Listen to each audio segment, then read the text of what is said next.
YCP నేత Ambati రాంబాబుపై Telugu Desam party మహిళా నేతలు మండిపడుతున్నారు. సీఎం చంద్రబాబుపై అనుచిత వ్యాఖ్యలు చేశారని నెల్లూరు జిల్లా కావలి నియోజకవర్గానికి చెందిన తెలుగుదేశం పార్టీ నాయకురాలు కంచర్ల మాధవి మండిపడ్డారు.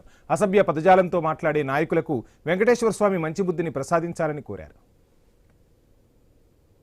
అంబటి రాంబాబు గారు, మీరు రాజకీయ పరంగా కాదండి, దైవంతో చతుర్లాడుతూ ఏదో మీ నాయకుడు జగన్మోహన్ రెడ్డి గారి యొక్క మెప్పు పొందటానికి దైవంతోనే చెలగాటం ఆడుతున్నారు.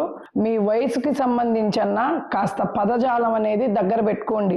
ఏదో చంద్రబాబు గారితో మాట్లాడుతున్నాను అని అనుకుంటున్నారే కానీ అది చంద్రబాబు గారికి సంబంధించింది కాదండి. అది ప్రతి ఒక్క హిందూకి సంబంధించిన విషయం, దైవానికి సంబంధించిన విషయం.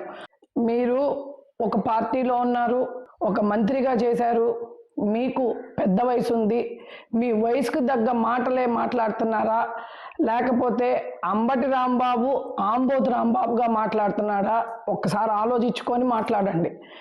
ఆల్రెడీ రాష్ట్ర ప్రజలు మీకు బుద్ధి చెప్పి 11 సీట్లతో పరిమితం చేశారు.